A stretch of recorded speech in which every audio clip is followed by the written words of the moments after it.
record this one. There we go. All right, so now that we're recording, we're gonna go over some homework stuff. So I'm gonna spit off the answers real quick. After I go through the answers, if you have a question about a specific problem, let me know. So answer to number 1, and we're discounting units in this case, but answer to number 1 is 8. Answer to number 2 is 4. Answer to number 3, 500. Answer to number 4 is 16 degrees, or 0.28 radians. And the answer to number 5, we're actually just going to do number 5 because that kind of combines the rest of them. So we're going to do that one here in just a sec.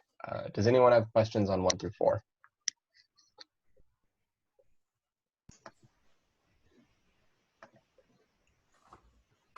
Take that as a no.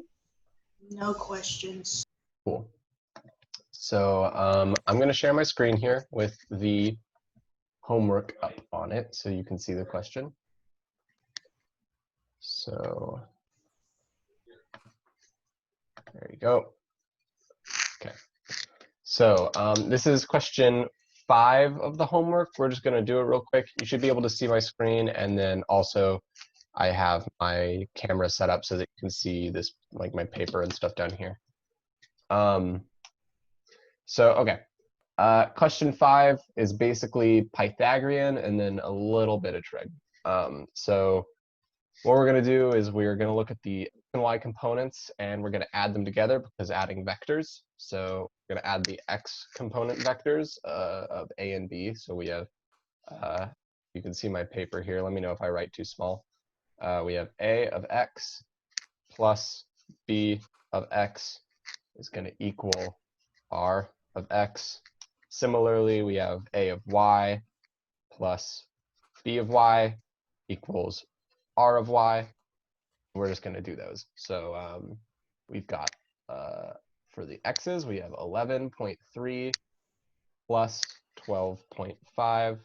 And for the y's, we have 4.1 plus 21.7.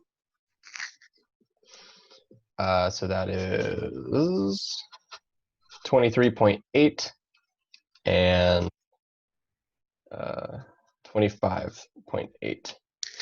So those are our r of x and our r of y.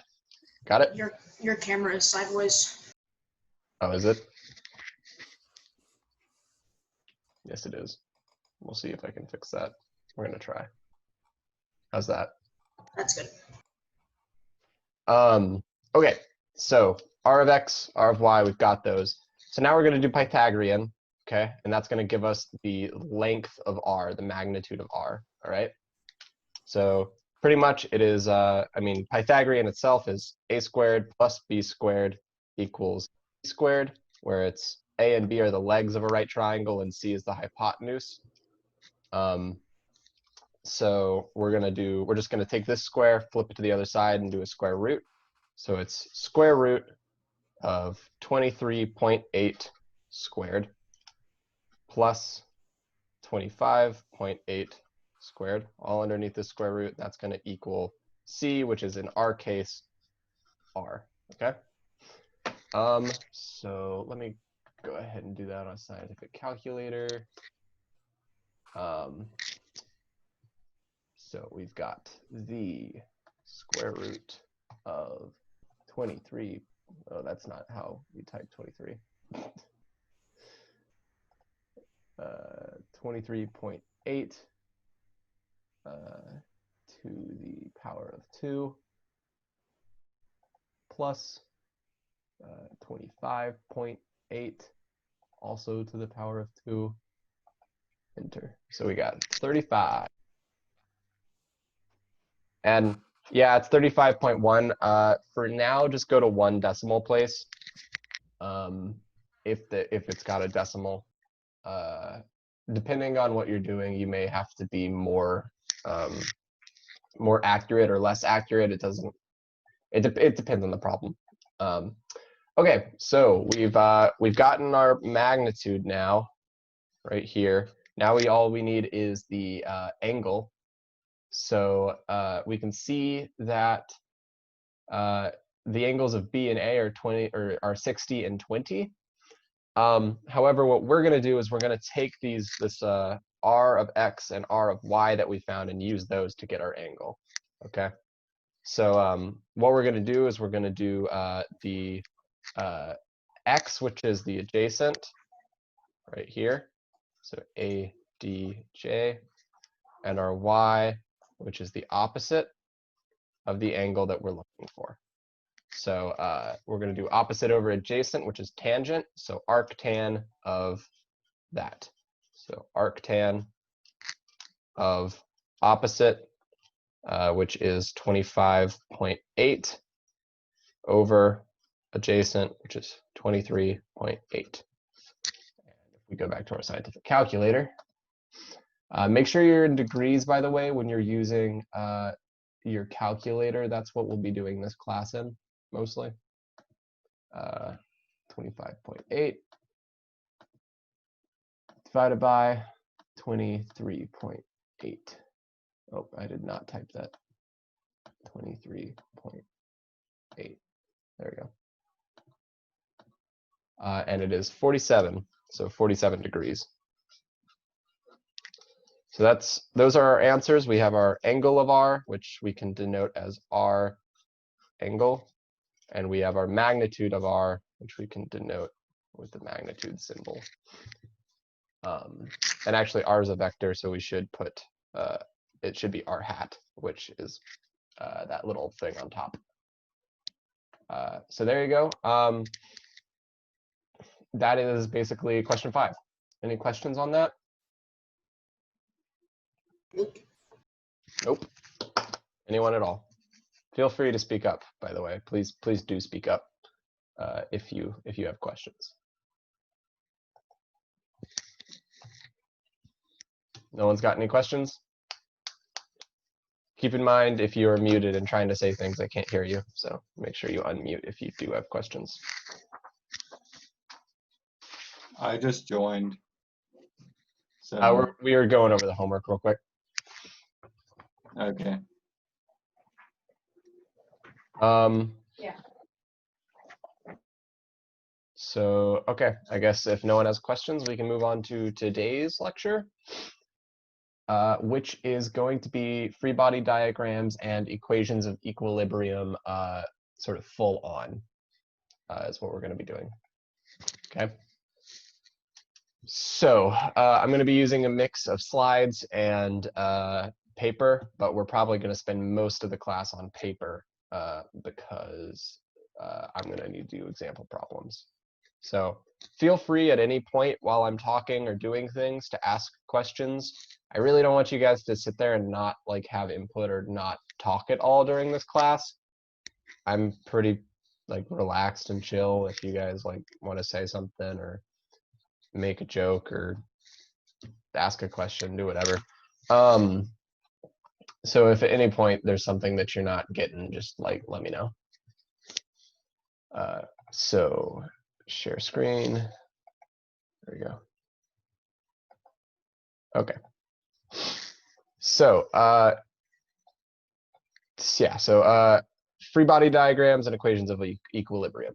We did do some of this in our last class, mainly so that you guys could get the ideas of trig down, but we did go over the different types of forces.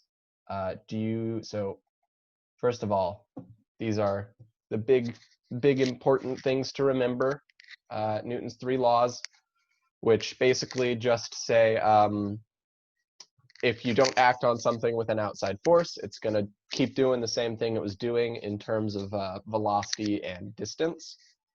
That F equals ma, which is what we're basically going to be using this entire time, and that all forces have an equal and opposite force, which is very important for statics. Another thing that was important that I want to make sure everyone understands is that mass and weight are 2 different things, okay? Mass is something that is inherent and is like part of a thing, weight is a force created by mass and gravity, okay? Important things. Also, forces are vectors. Vectors have both a magnitude and a direction. So, like I said, that's a vector, has both value and direction. So it's like how strong it is and which way it's pointing. So free body diagrams basically is where you take an object, you simplify it down so that you can analyze it easier, okay? So does anyone remember any of the different types of forces? Natural. Sorry, what? Natural. Not natural. It's close though.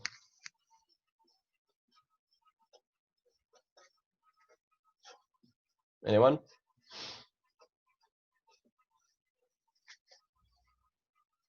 Hold on, I'm almost there. Is it potential and kinetic? Potential and kinetics are actually types of energies. So not necessarily forces. Can you repeat the question? Yeah, so what are some of the different types of forces that can be applied on an object? Push? Like, I'm just thinking in my head. Well, what do we... Normal. Normal, yes, that's one. Applied. All right, did you look them up? No, I have it written down on a piece of paper. Okay, so yes, we have normal, we have applied, which applied is kind of like the push force. It's applied as a form of normal force. In fact, many of them are, but we separate it because it's not sort of just a force that happens. It's something that we are trying to create. So that's why we separate those two. So applied is kind of the push force, and normal force is kind of like the I don't want to break to let you fall to the ground, that like say like a table would act on an object. Okay, so normal, applied. What are some other ones? Weight. Yep.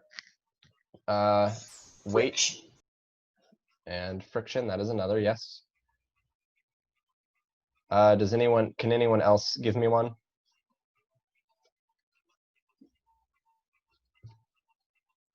Isn't there a spring force? There is a spring force. I want to see if someone else can give me one if you've got them all written down. Cynthia, are you able to say anything?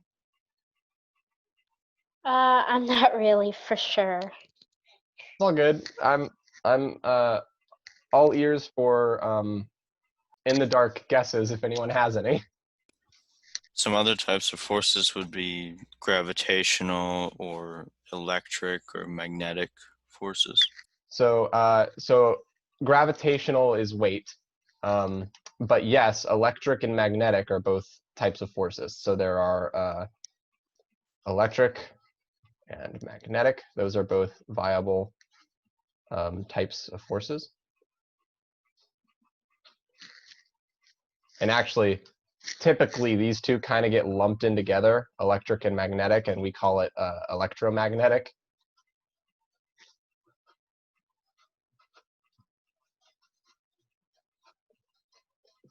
Okay. The only other one that I think you guys are going to need to know at all is drag force. So the drag force is like when you throw an object through an air, or through a fluid or air. So like if I throw a baseball, right? It's the force that the air has on the object. So you know how like you can't just throw an object through air infinitely? That's because the air is hitting that object and trying to slow it down, okay? And the only reason this is going to be important is because at some point I think we're going to get into projectile motion, and I might throw drag in to make it more realistic. So the ones that you guys are definitely going to need to know are the mechanical forces, which are normal, applied, weight, friction, and spring, and then drag. And actually, sorry, weight is not one of the mechanical forces. Weight is gravitational. So, but those are the ones you guys are going to need to know. We don't need to worry about electro or magnetic because that uses some math that I am not going to expect you guys to know. Okay, so now that we have our types of forces, we can start looking at the free bodies. Free body diagrams, basically, it's you have a robot.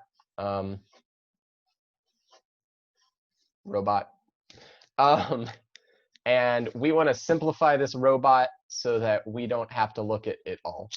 Basically, we don't want to have to look at a bunch of different pieces and stuff. So we're just going to say robot. That's the center of the mass of the robot. And that's all we're going to look at. So this robot is now just a point. Okay. So anytime we're doing a free body diagram, you can draw your thing, but make sure you like put a point wherever its center of mass is, which we're not going to worry about that yet. But the point is what we're going to be sort of drawing everything on, okay? And that's where everything's going to be measured from. So if you look at the shared screen, you can see an example of a free body diagram. We have 3 forces acting on it. We have a normal force, a weight force, and an applied force. And then to the right of it, is an example of what we talked about last class period with coordinate systems, where it is on a ramp and it is more advantageous for us to tilt those coordinates to make the problem easier for us. Okay? Any questions so far? None at all? No. Okay. If you're not understanding things, please ask questions. Okay. So here are all the different types of forces. To the right there, there's some different types of pin joints, which we're actually not going to talk about right now. We'll talk about them later in just a little while. Okay. So equations of equilibrium. The way those work in statics, we assume that nothing is moving, okay? And since nothing is moving, or I suppose nothing is changing, that means all of the forces are going to equal each other and cancel each other out, okay? And the way we talk about that is by splitting it into the coordinates. So no matter what vector, what force you have, we're going to split it up, like chop it into its x, y, and z components, okay? We're working on 3-dimensional plane here because that's the world. So basically, what we can say here, might need to get a new Sharpie soon. What we can say here is sum, which is this symbol. That means just adding everything together. Sum of forces, which we denote as F, x, sub x, so in the x direction, in the x component, equals 0, okay? So basically that says all of the forces in the x direction equals 0, okay? Does that make sense? So the sum of the forces in the x direction equals 0. Yes. So if we were to take all of the x components of forces and add them together, they would equal 0, okay? Similarly, we're going to say the exact same things for the other 2 directions. So we can say F sum of forces in the y and sum of forces in the z also both equal 0, okay? So we're saying that the sum of all the x, y, or z components of forces add up to equal 0, okay? Basically just meaning that the object is not changing the way it's moving. So this is one of Newton's laws here, which is the first one, which is if an object is in motion, it will stay in motion unless acted upon by an outside force, which currently it is not. So So the nope. One's mic is on. There we go. So another thing that we're going to say, and we're going to use Newton's second law of motion here, is that this equals ma, which all of them equal ma, but in this case it is, so since they're broken up in their different components, it's going to be ma of x, ma of y, and ma of z. What that basically means is all the masses are the same because they're the same object, but the accelerations in the different components are different because they are going different directions. And acceleration is also a vector. So this basically says the sum of all forces in the x direction equals 0, which equals the mass times all of the accelerations in the or in the x direction, I mean. Okay?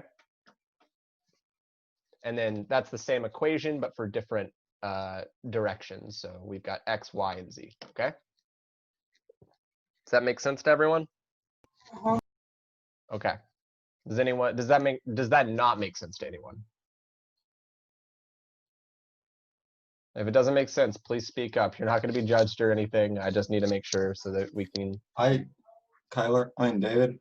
Yep. I just found out that you were using like 2 different screens because I was using the browser trying to update Zoom. Mhm. So if you could hold on, let me write down those equations. Go for it. That's what you heard when it was echoing, was me switching over. Are we going to be using trig anymore? Yes. The first class, which I think I'm actually going to do a recap on and post that as a video so that you guys, anyone who didn't see the trigonometry, can go back and watch it. This whole class, the 2 most important concepts that you're going to need to know for this entire class are trigonometry and vectors, okay? So that first class was sort of a setup so that we can talk about this stuff. Yeah, I spent like 3 days afterwards just working on trig. Yeah, so that's understandable. If you guys need help, now, David, if you want to continue. yeah, if you guys need help with trigonometry, feel free to message me or ask me questions or do any of those things. And I'll either set up like a extra class, like a review or like some homework help or something like that, where we'll just run through problems, or I'll just answer questions if you want me to. Also, for everybody, Khan Academy would be really good. I use that, and it helps so much. Khan Academy is very helpful. But do let me know if you need help on any of the topics. Trig, vectors, and free body diagrams / equations of equilibrium. Those are going to be the basics of everything that we're going to go into. And once we get into projectile motion, things are going to get significantly more complicated than they are now, okay? So you need to make sure that you understand those things. All right? Anyone have any questions on that specifically? All good? Okay. All right, so these 3 equations here are the fundamentals of statics. Statics means when objects are not moving. This is what we're going to be using for basically anything that's not moving. If we want it to move, we'll use dynamics, which is basically the same thing, but where things don't equal 0. But for now, we're going to use statics, which is when we don't want something to move. We want it to stay right where it is. Or we're looking at an instantaneous point in time, which is when something is not moving, okay? So most important thing, these 3 things here means that something is not moving, it is staying still, all right? Now I feel like we need vocab.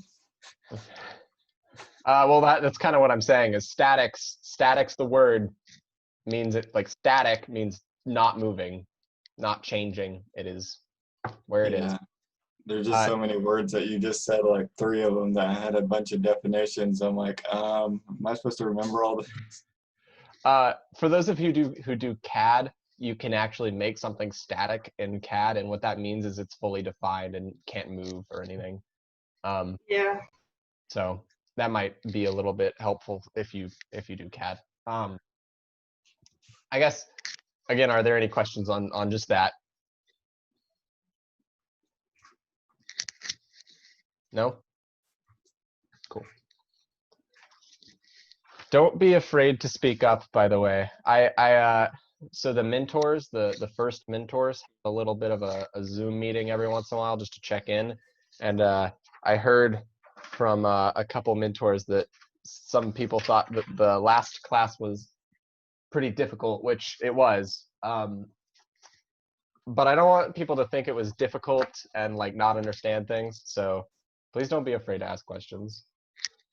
I know that like when I'm in class and the professor is like, ask me questions, I'm like, haha, no. So don't do that. I'm not a professor. I'm just doing this to help you guys out in FTC, and hopefully you like math and engineering. Like, I'm also a student. I'm a college student. I was on the teams.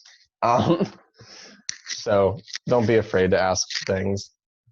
Okay. So now that we know those 3 equations, or at least have looked at them, on the slides here, we've got just a couple of, actually, like you were saying, kind of vocab, some terms that we're gonna just use. Basically, it's that symbol there means sum. We're gonna be using that anytime we're adding a bunch of stuff together. Superscript and subscript. What those mean, I guess on my paper, if I write a big A, here's an A, right? That's a variable A. If I want to write in subscript, it's basically just here right at the very bottom of that A, and it's a very small thing. So whenever something is written in subscript, so if it's like small and next to the bottom of it, that means it's like A of X, okay? It's like, it's detail. It's trying to let you know what A is looking at. Opposite of that is superscript, which I can have A, and I can put, we'll just do squared. I can put something at the top very small, like a 2, and that means, in this case, it means of exponent. It means we're raising it to the power of, so like that's how squaring works, but that's superscript, okay?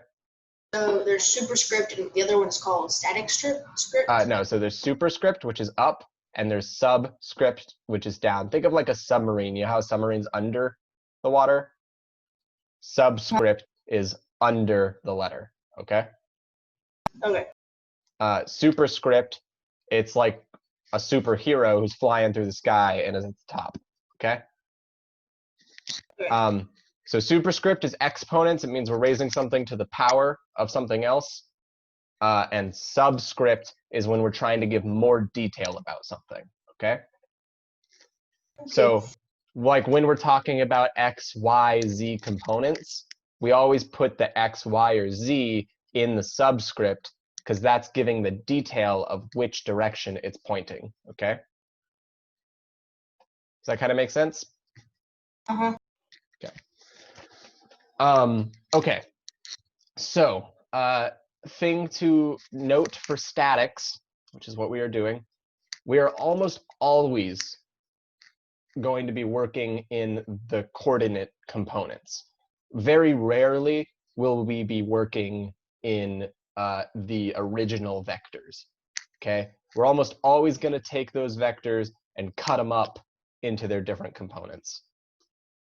The reason we do that, it seems like it's more math, but it makes the math so much easier to split it up like that.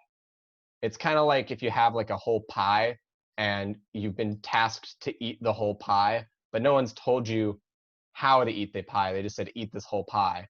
And so you cut it up into slices and you eat maybe like a slice every few hours or like every day or something until the pie is gone, instead of just eating the whole pie all at once, you know?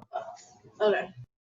So that's what we're doing here. We're going to chop it into its coordinate components, which basically means we're taking something that's at an angle and splitting it into two straight lines that are one's on the X and one is on the Y, okay?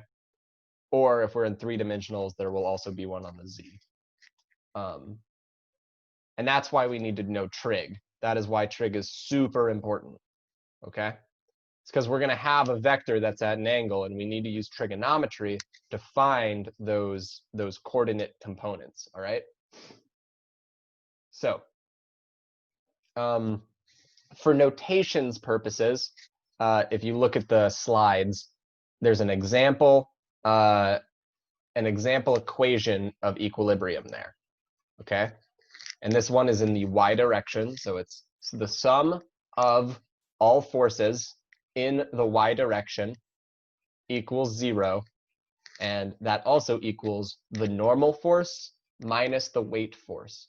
And what that means is basically this item is sitting on some sort of solid surface. It's being pulled down by gravity, that's weight, and it's being pushed up by whatever it's sitting on, which is normal, okay? Does everyone see that equation there and see how it, like what it means? Yes. Yes. Yeah. All right, so now we're gonna actually get into, I don't really wanna do this one quite yet, because that one's gonna be more difficult, and we haven't talked about moments yet. So we're gonna do some example problems, okay? Sweet. Yep. Did you have a question? No, What? I didn't say anything. Oh, okay. All right, let's do an example. So, I'm gonna do one on paper, and then I'm gonna give you guys kind of a simple one, and we'll see how you do. Or actually, I'll like leave you guys up to kind of fill in those things. Let's say that we have just a box. Really gonna need a new Sharpie here in a sec. We have a box, and it is sitting on top of a table, and someone is pushing the box. So we'll just do this. Someone's pushing that box, okay? That's what we'll start off with. I want you guys first. So we're gonna first say this box, we're gonna define it as a point, which is in the middle of it. What are the forces acting on the box? Applied. Yes, there's applied force right here. That's the guy pushing on it. Weight force. Weight force, yes, there is a weight pushing down. Friction. Friction pushing against the guy. Any others? Normal force holding the box up. Yep, that's the last one, normal.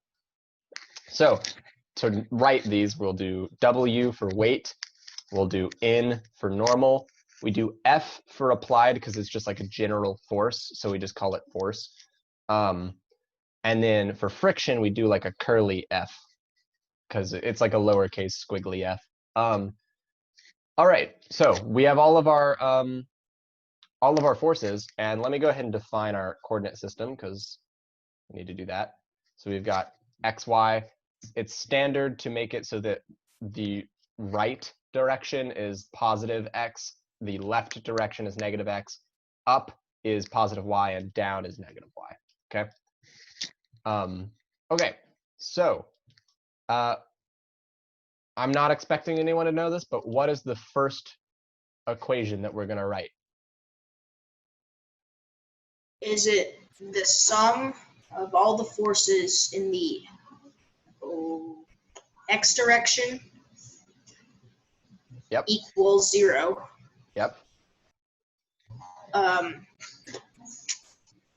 Which equals is it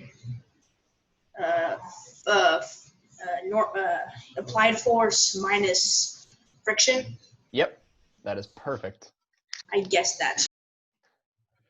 So yeah, that's exactly right. We have two forces that act in the x direction. We have our applied force and we have our friction force. So we know that they are equal and opposite. They equal 0 because we're doing statics. The box is not moving. So we know that the sum of all forces in the x direction equals 0, which equals those two things. Because the applied force is in the positive x direction, it's positive, and because the friction force is pushing to the left, it's negative, okay? So perfect. What's the second equation we want to write? The sum of all of the forces in the y plane equals 0 equals the normal force minus the weight. Yep. All right. There we go. So now we have our two equations of equilibrium. Those are perfect. This one is in 2 dimensions, so we don't have our z. Okay. All right. So I'm now going to give you guys some actual numbers, and I want you to fill them in basically. So we're gonna say the mass of this box is 10 kilograms, okay? And that the the applied force is 20 newtons, which if you don't know what a newton is, a newton is how we measure force. There are different units, obviously. Newtons are metric. So there's imperial and metric. Imperial is like what we use in America. It's like pounds and stuff like that. Metric is what basically the entire world uses, which is kilograms and meters and stuff like that. Newton means a kilogram times a meter divided by seconds squared, okay? I know that's a lot, but right now, like, you just need to know it's a newton. Newtons are newtons, and they're how we measure force, okay? Good with everyone? Yeah. All right, so I'm going to give you these two things. We know, and I'll also give you gravity. Gravity is 9.8 meters per second squared, okay? So with these three numbers, I want you to tell me what the normal force is and what the friction force is, okay? So using all the things on this paper, you can tell me what those two values are. And I would like someone to try to, I'd like you all to try to do it. But someone spit out an answer once you have it. Normal force is equal to the gravitational force, right? So yeah, normal and weight, as we can see up here, since normal minus weight equals 0, that means normal has to equal weight, right? So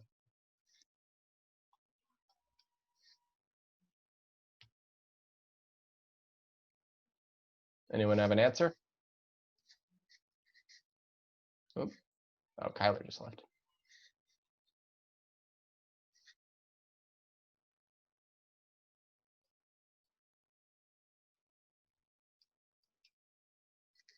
Feel free to just spit one out once you have it.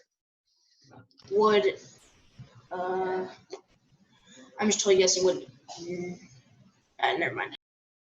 Go for it. Even if you just have a random guess, go for it. Normal force is equal to 10 kilograms, I guess. So not quite, but that's actually a good point to make sure everyone understands. So we've got our mass here, right? But you remember how we said that F equals ma? Yeah. So F equals ma. M is the mass, A is the acceleration, and gravity, G, is a type of acceleration. So G equals A, okay? So would gravity in this case be negative? Yes, so gravity would be negative because it's pointing down. So we have G equals negative 9.8.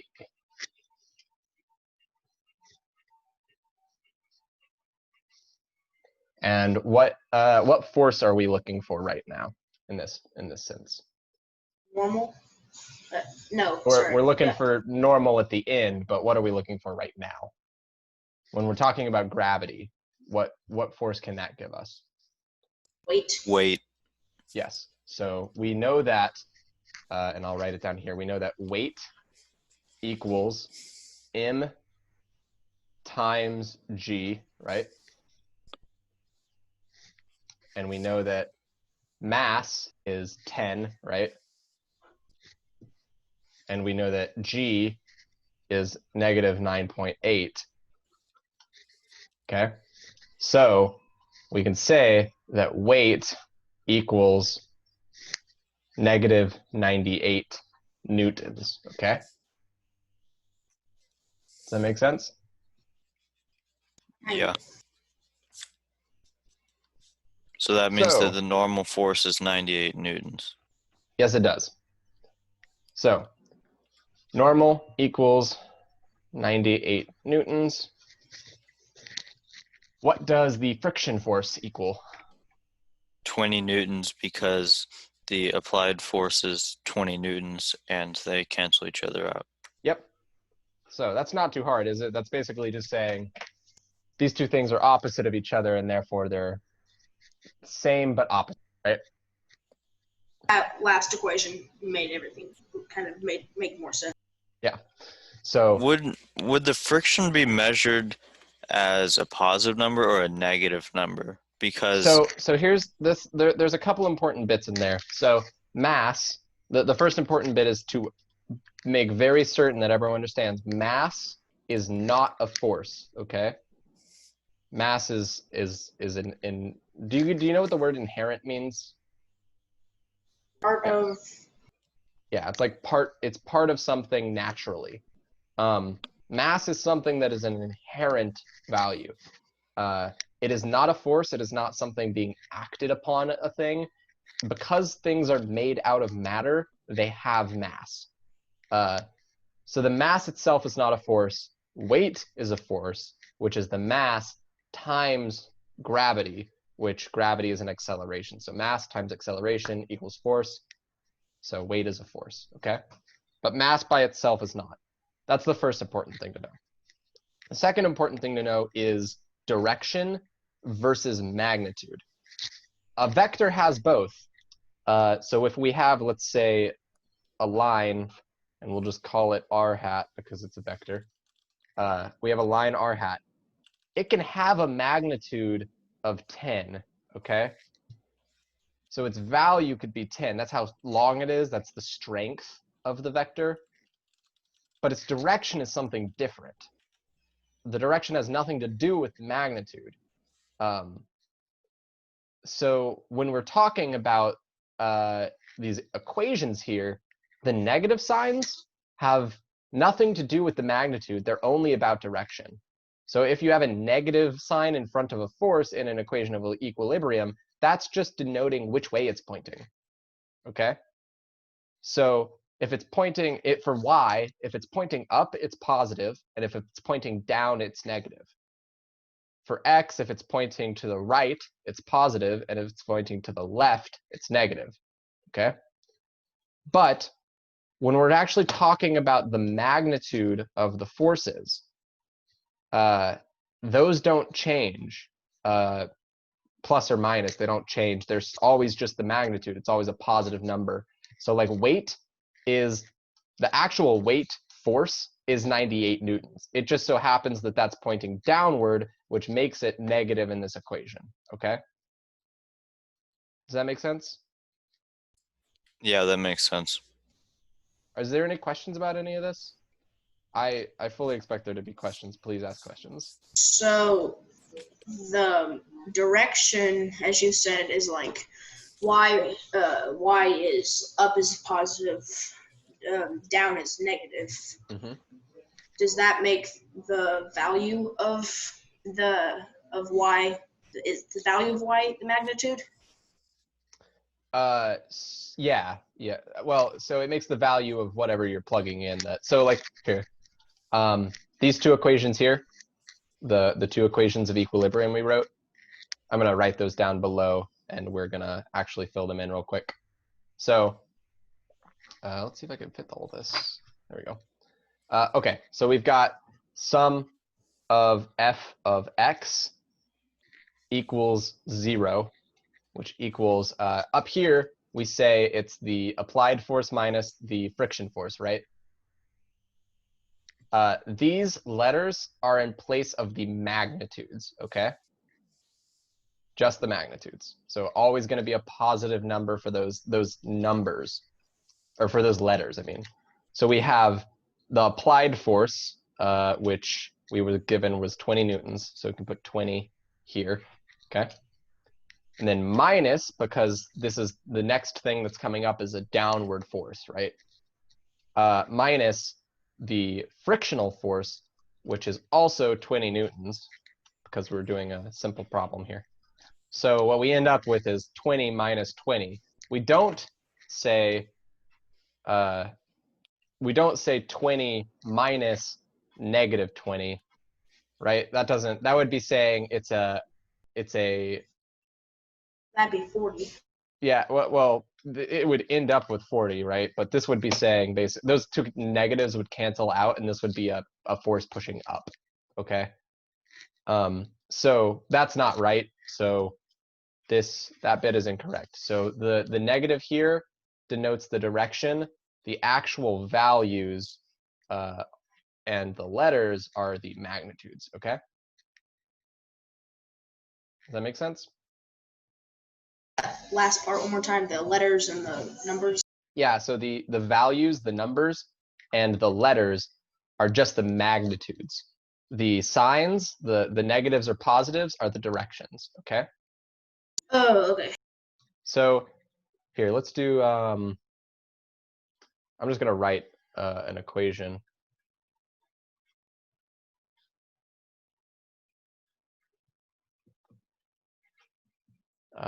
Let's do,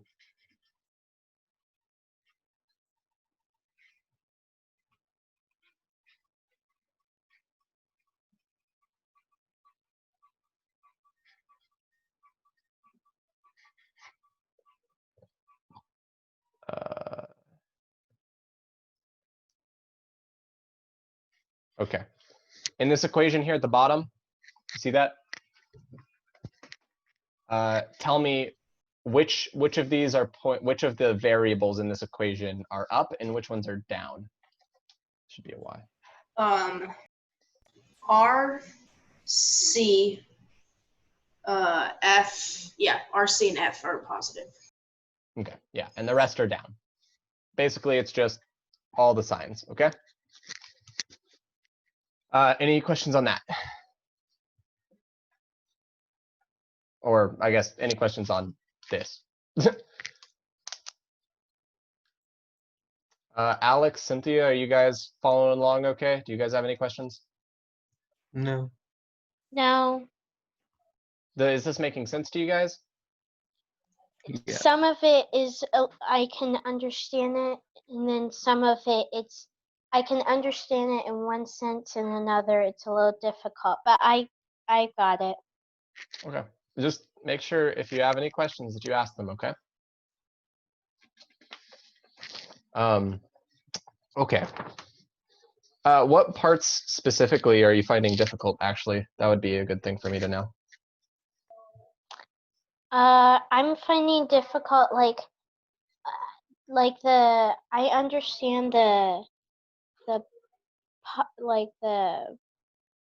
up is negative and down is positive, or what is it? The opposite? Yeah, the opposite of that one. But Okay. yeah. So up is plus and down is minus. Okay, that makes more sense. Yep, I've got everything else. Okay, cool. All right, so that was a very simple example problem because all we had was 4 forces and they were all against each other in single directions, okay? That's unfortunately not how the world works. You can have forces in all sorts of directions. So this next one I'm going to do, I'm going to do some forces at angles, and then after that we'll do a ramp problem if we have enough time. I think we will. This run's still 3, so. And then I might talk about moment just a little bit, but okay. So similarly to the last problem, do I want to do? Yeah, we'll do. So we have a box again. However, this one is vertical. We have our box, and it's up against a wall. Okay, got it. We're going to say that that's the middle of the box. And this time, instead of somebody just pushing on it in a single direction, somebody is, I mean, they're still pushing on it, but they're going to be pushing on it at an angle, okay? And that angle, I'm going to say, is 30 degrees. All right? Can everyone see that? I'm going to take your silence as a yes. Okay, so there's this box. Let's actually say it's a book and someone's like holding it up against the wall, okay? So like, I don't have any walls or things that, here. Why would you hold a book up against the wall? Did it like steal your lunch money or something? Let's say you're doing it to like measure your kid. You know how like you'll put a book up and like measure someone? So like if my arm is the wall, I'm holding it up like this, okay? See how my arm, this arm, the one that's actually holding it, is at an angle? The force there, therefore, is at an angle as well. All right, so that's what we have. What are all of the forces? Gravity. Sorry, not gravity. Weight. Cool, good. I'm glad you caught Normal that. force holding the box or the book up. Which way is the normal force pointing? It would be pointing back against the applied, or no, it'd be pointing straight up. It would not be pointing straight up. Or would it be pointing back against the applied force? Kind of. Wouldn't it be from the wall to the center of the book? Yes. So it's going to, the normal force, for normal forces, all normal forces, they always are, their direction is always perpendicular to the surface that is causing them, okay? In this case, the thing that's causing it is the wall. Perpendicular means 90 degrees from the wall. So it's going to be pointing straight out to the side here, okay? So that's the normal force. And then we have our weight force down here. And we have our applied force here. There's one more force. Be friction friction. with the wall, and that would Way is be it pointing? upwards. Yep. Last one is friction, and it's pointing directly up. All right, perfect. Why would it So, be pointing up? Because the book wants to go down, and the wall is basically telling it no. It's like trying to fall, but the wall is pushing it up, okay? Okay. Like how a book would drag against it. So, okay. All right, so what's the first equation? And in fact, let me go ahead and write the coordinate system because we always want to do that. X and Y, same as last time, just standard positive Y up, positive X to the right, okay? So what's the first equation of equilibrium? The sum of the forces in the X direction Mm-hmm. equal 0, which equal, would it be the normal force minus the I forgot what N stood for. It's like, normal versus minus applied.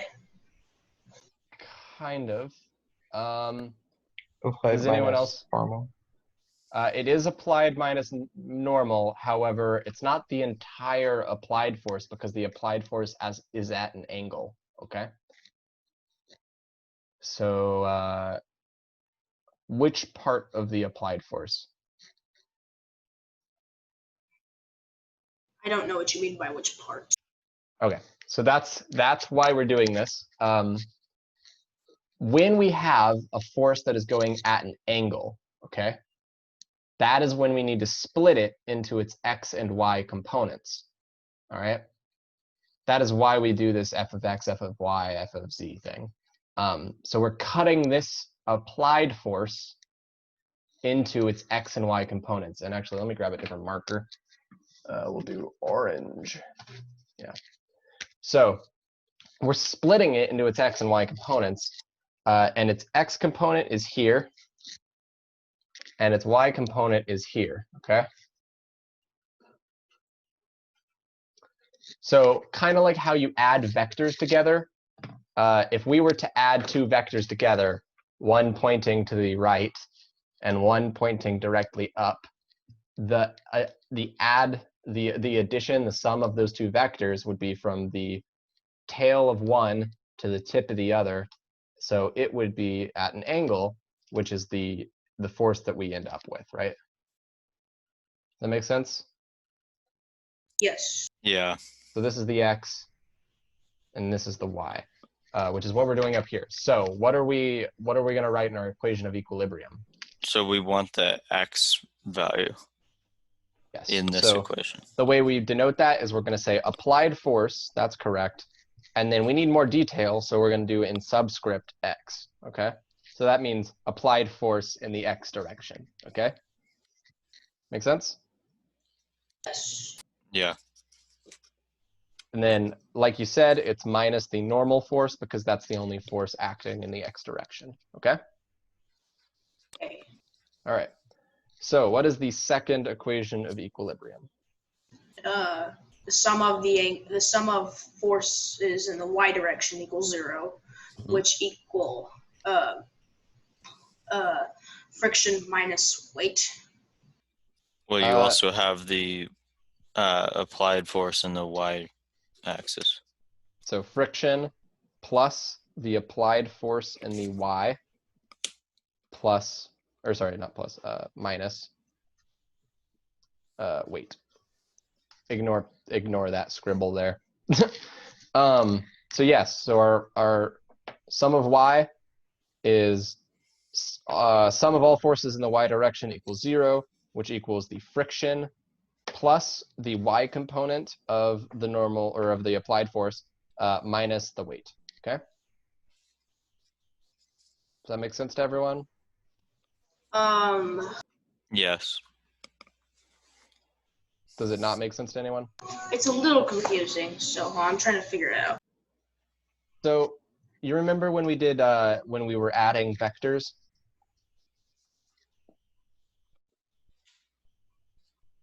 I remember that. Sorry, say again. I remember when we were adding vectors. Okay.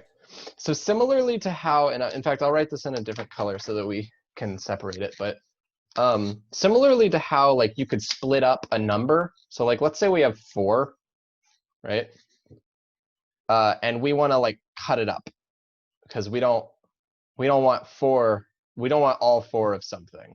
We want parts of 4. It's like division. So we could say 4 equals 2 plus 2, right?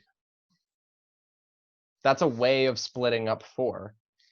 It's these smaller numbers here are probably easier to use than the 4 itself, depending on what we're doing. Like, you know, if I've got, we'll go back to the pie. If I've got a whole pie and I'm like, man, I could really eat half of a pie right now, but I don't really want the other half. Do you want the other half? And then we both eat half a pie instead of the full pie, right? It's kind of like that, where it's easier to do when it's smaller. Or in this case, when it is only one direction. So what we're doing is we're taking this force, which is at an angle, like that, and we're cutting it into its x direction component and its y direction component. Those two vectors added together equal the thing we had originally, but they are in themselves easier to work with. Okay? Okay. So what we have here is we have f of x, and we have f of y. Okay? Okay. So f of x and f of y are easy because they're only pointing in one direction. F itself is difficult to work with because it's pointing in basically two directions at the same time. Okay? Okay. Is anything about that still confusing? No. Okay. Cynthia, Alex, I guess anyone else does this make sense? Yes. Yes. Cool. All right, so now that we have our equations of equilibrium, we can start working to solve for things. So if I say, let's say mass equals, we'll do mass equals 10 again. We'll say normal force equals 20 newtons. Make sure I put my units. And we'll say friction force equals 10 newtons. Okay, so given those three things, mass, normal, and friction, I want you guys to, like, we're gonna go through this and try to find the applied force, okay? Okay. The total applied force, both its, well, we have its angle, so just its magnitude. Or we can also say theta, which theta is an angle, okay? Equals 30 degrees. There. Okay, so given those things, what's our first step?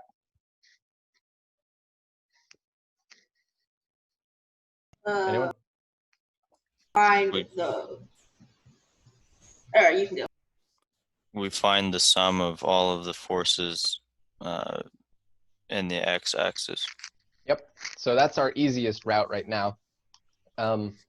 So if we say the sum of f of x equals 0 equals, do we know f of x yet? No. No. Nope. So f of x, we just write that back in. Do we know normal? Yes. Yep, Yes. normal is 20, and we leave the negative because it's down, or sorry, to the left. So now we have this equation. So if we just look at this part, what can we say about f of x? F of x equals 20. Yep. So we now have f of x, which is 20. All right, what's our next step? Find that Find forces of y. weight. Yeah, so we're Yeah, gonna we do the should find the weight. y now. So f of y equals 0 equals, so what are the things that we write in here, Cynthia?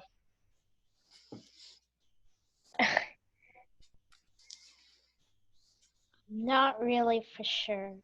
So here's our equation up here, right? Yeah. So we've got friction, we've got f of y, and we've got weight, right? Yes. So we're going to rewrite those, but with the numbers that we have. So what is friction equal? 10 Yep. Newton, I believe. So yep. So we put a 10 where friction is, right? Yes. And then you know f of y.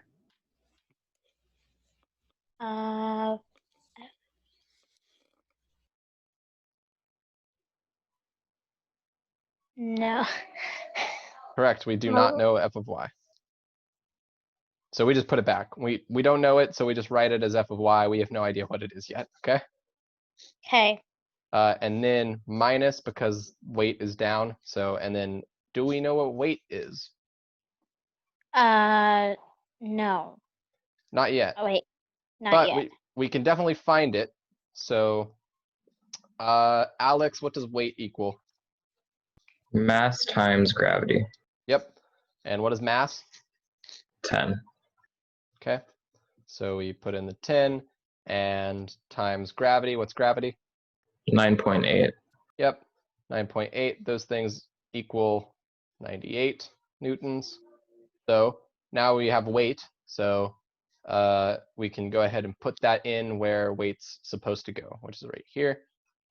And there we go. That's our equation of equilibrium. So using this, 0 equals 10 plus f of y minus 98. Cynthia, what is f of y? It's 98. Not quite, because we have a 10 as well. Oh, So we're gonna reorder this a little bit. We'll show all our work basically.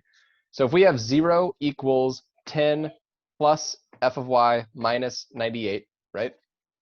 yes. What we're going to do is we're going to add 98 to both sides of the equation. So we've got 0 plus 98 equals 98 equals 10 plus f of y, and then 98 plus 98 equals 0, so that just goes away. So now we're left with 98 equals 10 plus f of y, okay? Now, Okay. we can do the same thing with 10, but we're subtracting it. So we subtract 10 out of both sides. And what that gives us is 88, because 98 minus 10 is 88, equals f of y. Okay? Okay. So now we have 88 equals f of y. We have our f of y. So now that we have both of our components, we can find the applied force, the total applied force. Does anyone remember how to do that? The Pythagorean theorem. Pythagorean theorem. It'd be 20 squared plus 88 squared, and then you take the square root of that. Yep, so we'll do square root, and we'll write it in variable terms first, just so that we can follow along.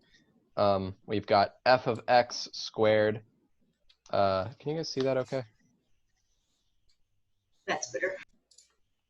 F of x squared plus f of y squared, square root of that whole thing, equals f, okay? Which we can say equals the square root of 20 squared plus 88 squared, because those are what we found, equals f, which equals what? Somebody plug that into a calculator. Almost 90 and a quarter. What is the exact value? 90.244. Okay. So we'll go ahead and do 90.24 then. So newtons. So this here is our answer for the applied force. Okay? Does anyone not understand any part of how we got to this answer?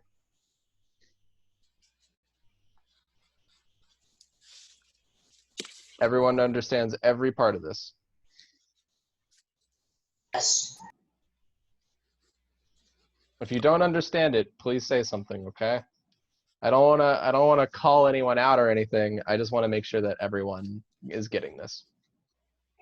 I don't really understand like I don't really understand it. It's a little confusing. Do you not understand this part? Like this bottom part or the whole thing? I don't understand the bottom part. Okay. So last class period we talked about trigonometry and Pythagorean's theorem. I know that's a weird word. It's a dude's name. I think he's Greek. But basically what Pythagorean's theorem is, and we will need to know this for sure going forward. If you have a triangle that is a right triangle, which means one of its angles is 90 degrees, okay? Okay. Like that. The triangle has 3 sides, and we're going to write them as A, B, and C. So A and B are the legs of the triangle, and C is what we call the hypotenuse, okay? The Okay. hypotenuse just connects the legs, all right? So when we're talking about vectors, A and B are x and y components, and C, the hypotenuse, is our vector that we're trying to find. Pythagorean's theorem is a rule, basically. It's an equation that always holds true for right triangles. And what it says is that a squared plus b squared equals c squared, okay? Do you know what Okay. squaring is? It's timesing itself. Yes. Yeah. So with this equation, we can find, if we have 2 parts of a triangle, we can find the last part of that triangle, right? Mm-hmm. So if we have A and B, we can find C, or if we have C and B, we can find A, or if we have A and C, we can find B. Basically, if any 2, we can find the other, right? Okay. So the way that we rewrite this for our uses is basically, since we know that A is the X component and B is the Y, or oh, I did not write that wrong, or right. Since B is the Y component and C is our vector, so we'll just say V for now. So we have X squared plus Y squared equals V squared. Wait, V could be just any vector. wait, why would A be X if it's pointing up and down? Oh, oops, sorry. You are totally right. Thank you for catching me on that. Sorry. Y squared plus X squared equals V squared. Yeah, he's totally right. A is the vertical one. It should be Y. Okay, so we can rewrite it like this for vector stuff. But we don't need V squared. We need V. So what we're going to do is we're going to square root both sides, which is just the opposite of squaring something. So instead of saying basically this times itself equals what, we're saying this equals blank times itself, okay? We're just doing the opposite of squaring.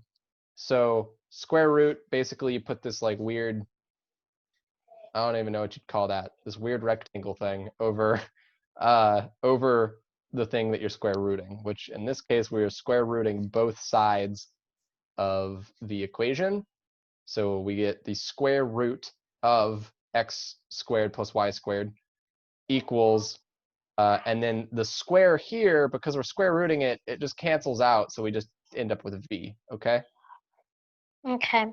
So the square root of y squared plus x squared equals v, and that is how we're going to be finding most vectors. Another way to do it is using trigonometry, which I'll post a video on here in a bit, but trigonometry basically does the same thing, but with angles instead of sides, okay? Pythagorean theorem is actually much easier. It's pretty easy. It is much easier to understand. However, a lot of times you won't be given enough things to find the sides. So like an example of that would be in this problem. Can you guys see that okay? Yep. Okay. In this problem, let's say I did not give you, to make it simple, let's say I didn't give you the normal force, okay? You would not have been able to find all of the things in this problem if you did not know how trigonometry worked. You do have the angle here, okay? That's important.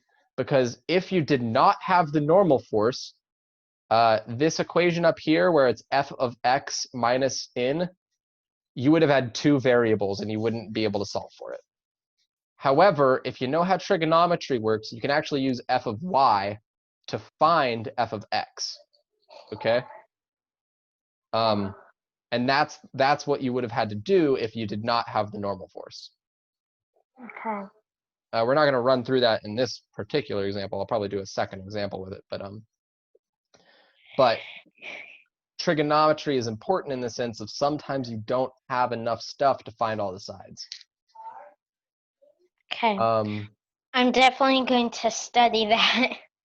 Yeah, trig is probably going to be the hardest thing to wrap your heads around if you don't know it, and therefore I'll be clear to like go over it quite a bit as we go. In Khan fact, Academy. yeah, Khan Academy is great for that as well. Can you guys see that? Okay, yeah, that's fine. I'm just gonna use the back. We'll flip it. So now we're gonna do a trig problem. Yes. So that we can cover some of that. So it's a similar problem. I'm gonna actually only do. We're gonna do two forces. So we have again a box. Boxes are easy. We have a box. There's the center of the box, and we're gonna say that there's a guy holding this box, like on this. We'll just say that that's basically an arm. Okay. He's just holding that box right there. Okay. So, what are the forces? Wait. Yep, wait. Oh, and we're going to say friction is nothing in this one. So just pretend like friction doesn't exist in this one. Normal. Which direction is the normal pointing? Wouldn't it be pointing up? It would not. So actually, I'm going to draw this a little better. We're going to say like this is his arm. It's just this line. And that's the surface that's being applied right here. Okay. Does that kind of make sense? Normal force would be at an angle. So basically, he's just holding it, kind of like it's just resting on his hand, but at like an angle. Which do I want to do that? No, it's going to make things too complicated and not do the thing I want. We'll say friction does apply in this sense, because that'll make this actually easier. So we've got our normal force going like that. Okay. And then where's the friction force? Which way is it pointing?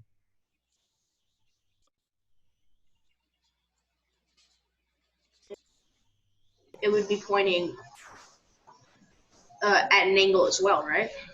Which way? Down towards the arm.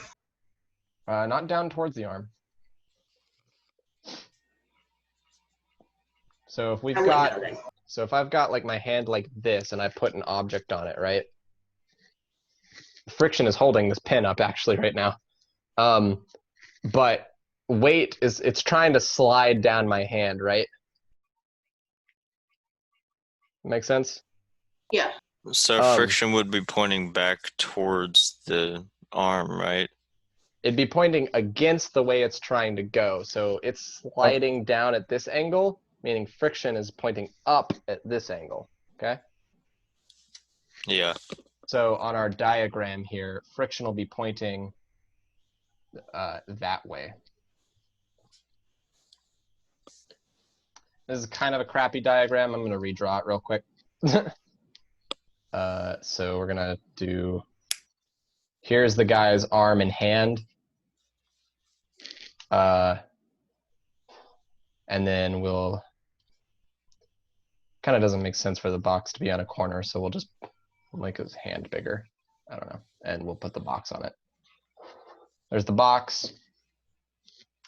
He's got his weight force on it. He's got his normal force on it, and he's got his friction force on it, okay? And just so we have our coordinates, I got y and x. This is basically a ramp problem. Just, I don't know why I made it a hand instead of a ramp. And then we're gonna say that the angle here is, again, I'm gonna keep it simple with the angles and call it 30 degrees. Okay? There. Fully labeled diagram. Beautiful. Ignore this one. This one's bad. I really need a new Sharpie. It's dying. Okay. So there's two ways to do this problem. And one is gross and one is not. Can anyone tell me what those two ways are? What the gross way is and what the not gross way is? Would gross be Pythagorean theorem? Actually, here, let me give you the variables real quick. We'll say mass is again 10. And that, do I want to give you normal? No, I don't. I'll give you normal. Normal is 20. So Pythagorean's theorem, technically you could do it that way if you did a bunch of stuff, but yeah, that would be a gross way of doing it. What's another gross way of doing it? Any way that's not trig. Well, yes, but in this case, I'm specifically kind of talking about coordinates. What is the gross way to do it coordinate-wise and the good way to do it coordinate-wise?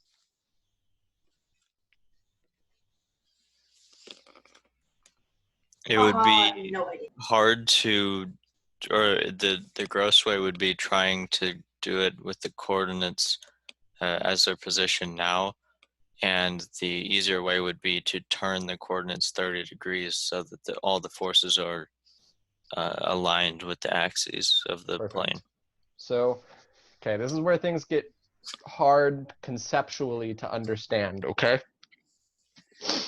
So currently, we have this coordinate system that is just up and down, where up and down is gravity, right? It points towards the center of the planet.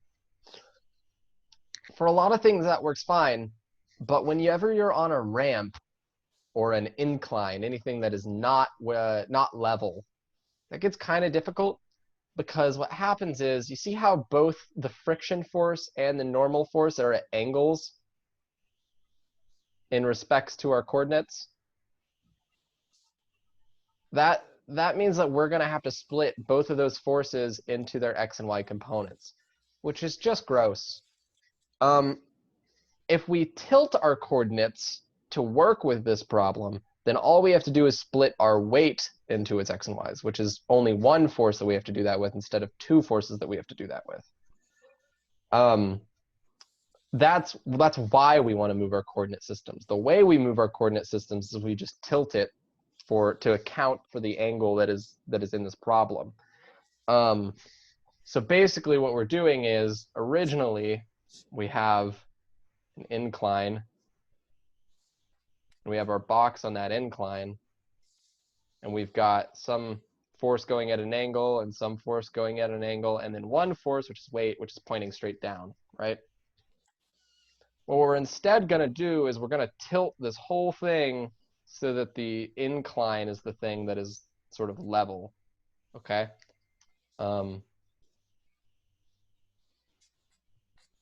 So now we have this. Do you see how the second one here is just a rotated version of the first one? Uh-huh. Yeah. Yes. Does anyone not see that? Okay. So yeah, so we've got our weight, our normal, our friction. We've got our friction, our normal, our weight. Okay, so that's how we're tilting it, okay? In the original one, we have x and y like that. And now we have x and y with the plane, with the incline. So it kind of looks the same, but we've rotated the whole thing to be easier, okay? And because this angle here is 30 degrees, if we draw a dotted line that is going straight down from the normal force, we can say that that is also 30 degrees. There are some angle rules that allow that to be true, but basically it's also 30, okay? So whenever you have an incline, if you tilt it, draw a line straight from the normal, and the angle between that and the weight is going to be the same angle as the incline angle, okay? Okay, so now we have a little bit different of a problem, but not bad. What's the first equation of equilibrium we write? The sum of all forces in the x coordinate is equal to 0, and it is equal to weight x minus normal force. Close. Minus Minus- friction. No? Oh, sorry. I turned mine the other way. So, Wouldn't it be friction minus weight x? yeah, Yes, it would be friction minus weight x. I turned mine the other way. So, my Yeah, X always and Y are always turn it so that the incline is on the x-axis, okay? okay. Make it flat. Gotcha. So yeah, that's our first equation of equilibrium. What's our second? Sum of all angles in the y direction are equal to 0, which is equal to normal force minus weight y. Yep, perfect. Alrighty. So we've got this. Those are all good things. You guys want to go ahead and figure out what weight is? It's always a good thing to knock out right off the bat. Yeah. So weight equals what? Mass times mass times gravity. Yep. And what are those two things here? 10 kilograms times 9.8 meters per second squared. Which is 98 newtons. So I've been leaving weight or mass and gravity the same so that weight is always easy. All right, so we now know that weight equals 98. That's solid. That's one of our forces right off the bat there. So now, how, if we have the weight, right? And in fact, I'm gonna take out the normal. I'm not gonna give you guys the normal, because we can find everything from what we have without the normal force. What do we do to try to find the x and y components now? Because here's the thing, we have these equations down here, right? If we know the x and y components of weight, then we can find the friction and the normal force. We can't find the y component using the normal force because we don't have the normal force, and we can't find the x using the friction because we don't know what the friction is. But we still can find everything in here because we have the angle theta equals 30, okay? Now, how do we do that?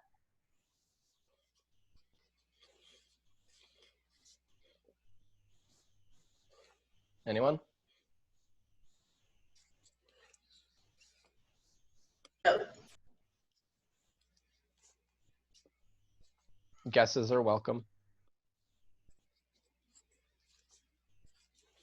I'm waiting for an answer from someone. Could you repeat the question again?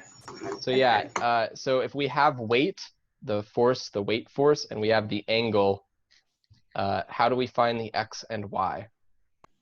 Would you use one of the trigonometric functions? Yes, we would. We So can use sine okay. and cosine, or it'd be arc sine and arc cosine to find the two lengths that are the x and y. So if we draw Forces. just the weight, if we'll just look at weight right now. If we draw weight in comparison to our x and y coordinates, right? we've got our weight here, and we've got our X and Y here, right? Oh, you can't see that. There we go. Boink, there. So we can say that this is WX, and, or sorry, WY, and this is WX, okay? And we can say that this angle here is 30 degrees. All right? Everyone sees that, how that works? Yes. Yes. So what do we do if we want to look for WX? Well, we have the hypotenuse, which is 98 newtons, Mm-hmm. and we have the angle, which is 30. Mm-hmm. So we need to do sine, which is opposite over hypotenuse. Yes. So it'd be x over sine of the angle 30 equals x over 98. Perfect. So now what we basically do is we're just going to multiply both sides by 98, right? So 98 sine 30 equals WX. And does anyone know what that equals? Hold on, I can type it in. do 98 it. sine 30 would be 98. 98 sine 30 would not be 98. 49. Yep. Oh, sorry, yeah. It's 1/2, and then 1 is the bottom, and then square root of 3. So basically sine 30, you can do this in your head. Sine 30 is 0.5. It will always just, if it's sine of 30 degrees, it will equal 1/2. David? Yep. I doubled my reference triangle. Does that say my head. WX over 98? Yeah, and then we Kind of multiplied, blurry. well, we multiplied both sides by 98. So the 98 got canceled out and got put on the other side, okay? So it's 98 sine of 30 times, or is that an equal sign? Equals, sorry. And that's in So- WX over 98. No, so it's 98 sine 30 Oh, equals because of the 98. WX. Yeah, so Okay. we just carried it. We pushed it over. So WX equals 49. We now have our X component. That's very good. How do we find our Y component?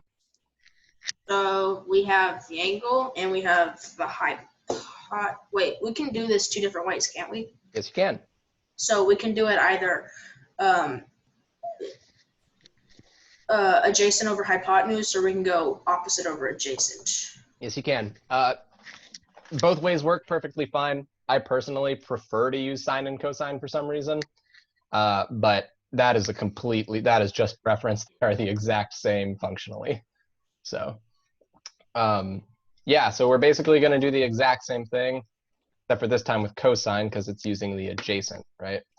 So we can actually write the same thing, 98 cosine 30 equals WY. And does someone want to do that real quick? 84.87. That's what I. Yeah, so cosine 60 is, or sorry, cosine 30 is not as pretty, but yes, 84.87, what you said? Yeah. That's our WY, perfect. Now we have our WX and our WY, meaning we can find the rest of this stuff. So what's our frictional force? 49 newtons. Yep, David? and one sec, what's our normal? Normal is 84.87. 84.87. Yep. Did someone have a question? What did you put at the end on the cosine one? 89. Okay. Yeah, so it's 84.87. Okay. Okay, so I know that a lot of that is some, especially for people who don't know trig, that's going to be kind of confusing. So I am fully expecting questions. Please ask them. I have a question. What about applied force? There's none here, right? It's just static. Correct. Okay. There's no one pushing or pulling on the object, right? All right. It's just sitting on something. So any How- other questions? How did you get the 84 87. So we believe actually did the same thing as the first equation, which used sine, except for this time we used cosine. So, do you know what sine and cosine are? I've seen them on the calculator, but I just don't know Yeah, what it is. That's totally fair. I don't expect anyone in this class to come in with trig knowledge. So basically, and I'll do a bit of a review real quick because we're running out of time, and so I don't want to do a whole nother example problem. So I think we'll just answer questions here for a sec.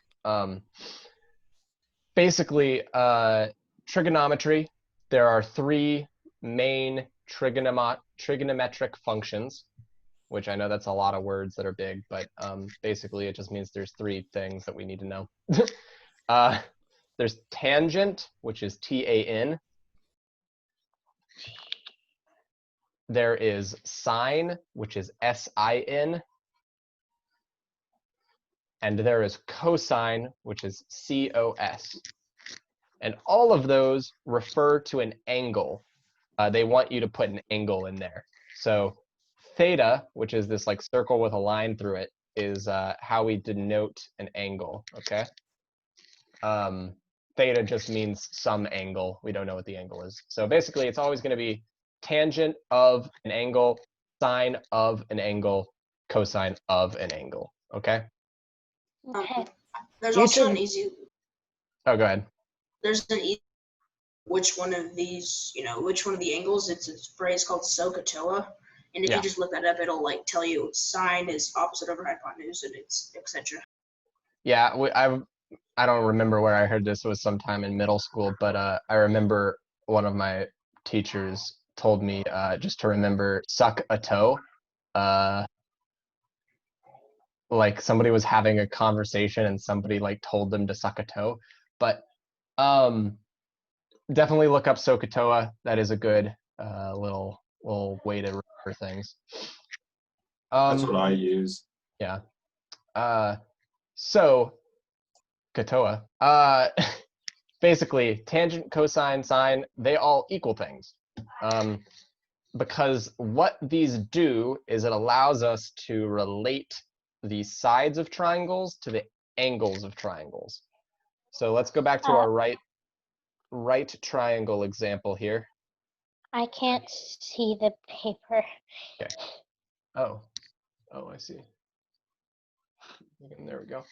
Sorry, my phone went on low battery and decided to shut itself off.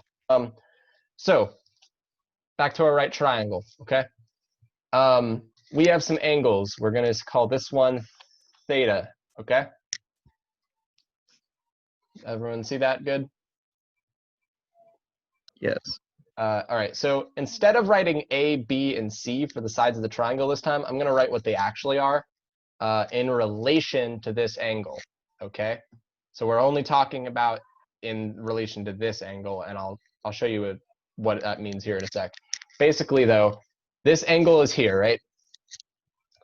The side, the leg that is next to or like touching that angle is going to be the adjacent side. That word adjacent just means next to.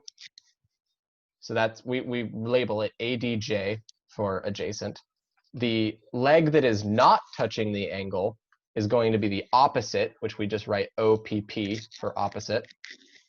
And then, of course, the one that's connecting them is hypotenuse, which is HYP, okay? So that's a way to label it in respects to this angle. If we had a different angle that we were looking for, so we're going to draw the exact same triangle. Oh, I tried. It was a bad drawing. But we're looking for the other angle instead, okay? Okay. Then this one would be the opposite. This one would be the adjacent. And this would still be the hypotenuse. So basically, it's in relation to whatever angle you're looking for. The one across from the angle is the opposite. The one next to the angle is the adjacent. And the line connecting those two is the hypotenuse, okay?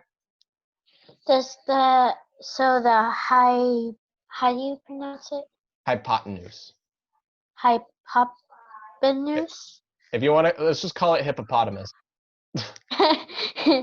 Does it stay in the same place every time? For right triangles, yes. It's the one that does not have the right angle. See this little square in the Yeah. corners? That square is a right angle. It means 90 degrees. Whichever side does not touch the square is the hypotenuse. And it's Okay. always the longest side Yes, of a it is right always triangle. it is always the longest side. Okay. Okay, so those are how we label the sides in relation to angle. Mhm. Then we want to relate the angle to those sides, like numerically with numbers. So what we can say is tangent of theta, which is tangent of the angle we're looking for, equals the opposite over the adjacent. Okay? The sine equals the opposite over the hypotenuse, and the cosine equals the adjacent over the hypotenuse. I know that's a lot to like just throw out, but here they are. So basically, if you're looking for tangent, you're taking the two legs of the triangle and dividing one by the other. If you're looking at the sine, you're taking the opposite side over the hypotenuse, just dividing those two. And for cosine, you're doing the adjacent over the hypotenuse, okay? Oh, okay. These are good things to write down and make sure you know. These are going to be, honestly, probably three of the most important basic functions that we need, okay? Okay. So those are the very basics of trigonometry. They look complicated. They're really not complicated because what you end up doing is mostly just plugging things into a calculator, and they're not very long things to plug into a calculator. However, one more thing we need to know. As there is in all math, everything has an opposite version of it, okay? So, like, if you're adding things, the opposite of adding things is subtracting things, right? If you are multiplying things, the opposite of multiplying is dividing, right? So the opposite of tangent, sine, and cosine is arctangent, arcsine, and arccosine, which the way we write those are tan with a little -1, and then sine with a little -1, and cosine with a little -1, okay? Okay. What we basically do when we're wanting to do the opposites, when we're doing arc anything or opposite anything there, we're just flopping, we're just replacing the angle, we're swapping the angle and the like sides, okay? So basically we just put whatever sides were on the right side and we put them inside where the angle's supposed to be, and we put the angle on the right side instead. So we're just doing the reverse, basically. What about like cosecant, cotangent? Don't worry about those right now. That's just the inverse. Yeah, well, okay. I mean, don't worry about secant, cosecant, stuff like that. We don't need those right now. I mean, they're useful sometimes, but for what we're doing, we do not need them. And they're a little more complicated than I want to get to in this class. Okay. All right.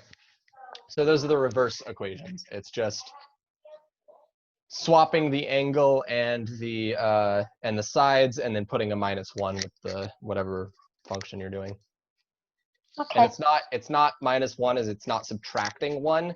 It's to the power of -1, which on your calculator, if you click the invert button, it will put in arctangent, arcsine, cosine, those instead of the cosine, instead of their normal versions, right? Okay.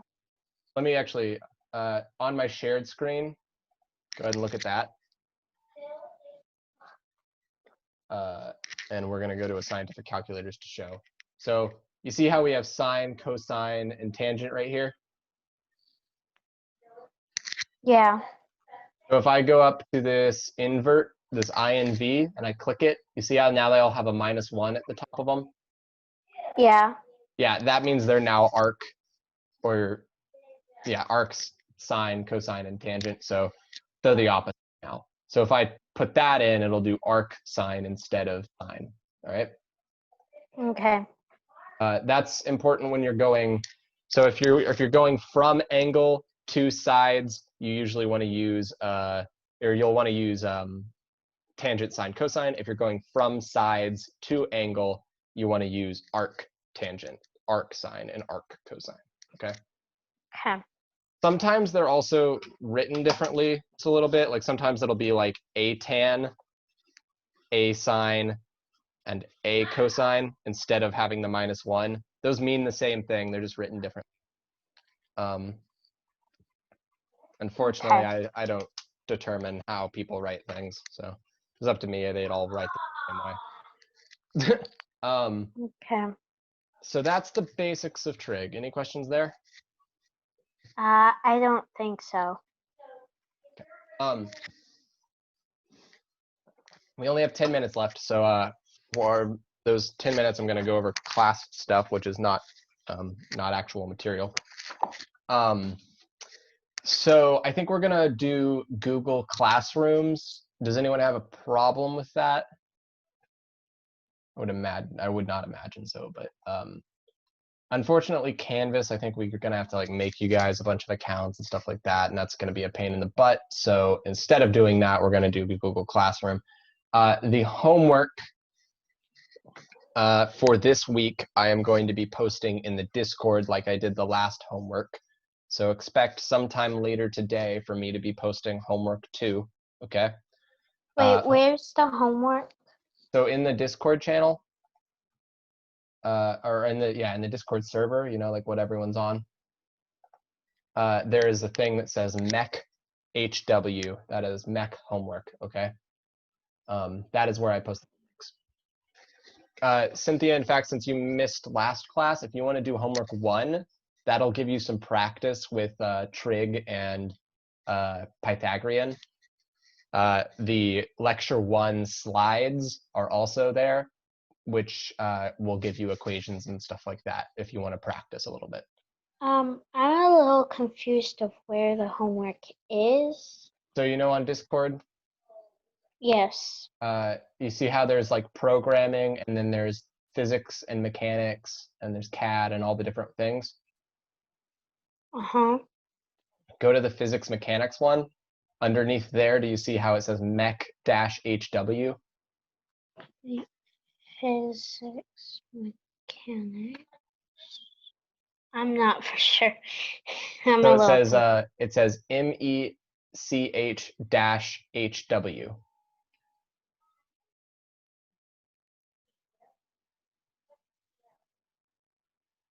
If you don't here, wait, I'm screen sharing, right? Can y'all see my screen? Yeah. Yes. Okay. You see here how it says physics mechanics? Physics mechanics. On my screen? See it? She might have it to where everything's pulled up into it. Yeah, so like CAD, you see how if I click CAD, a bunch of stuff comes out? Oh, okay. So make sure you've got the drop down out, so you might have to click it. Once it's open, you'll want to go down here to MEC-HW and click that, okay? Okay, I've got it. Okay, so there are 2 files currently posted in there. One is the lecture 1 notes, and one is the homework for the first class. Those you can use to practice on trig and vectors.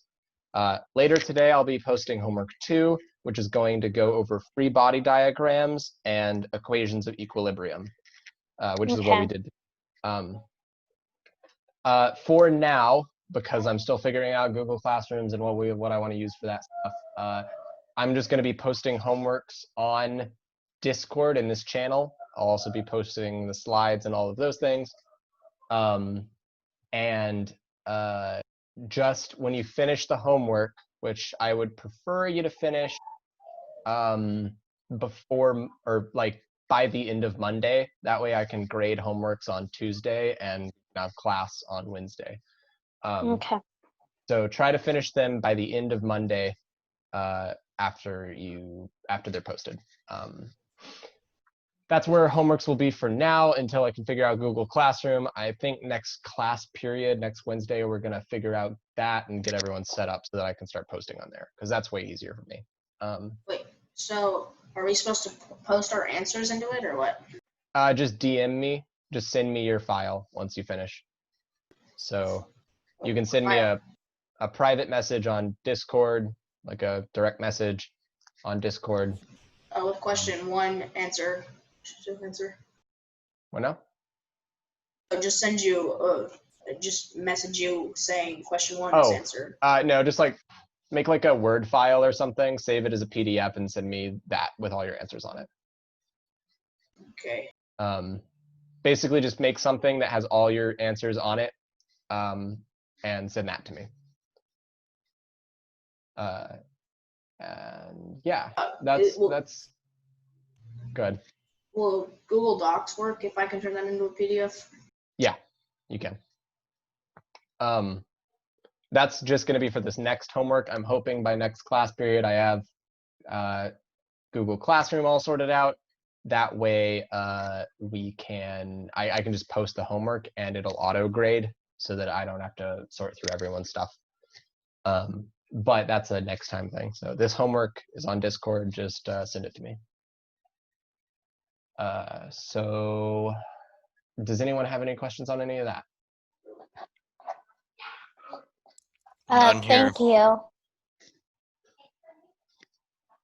Jameson, were you about to say something? I said no questions here. Awesome. Well, in that case, I don't think I have anything else, and unless anyone has any general questions for me, thanks for coming to class.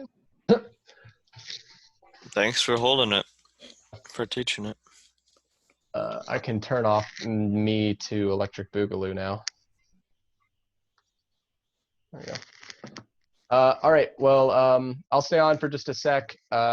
If anyone has any general questions, other than that, you guys are good to go. If you have any questions about homeworks or anything, feel free to message. Adios. All right. Yep. See you. Bye. Bye. Adios.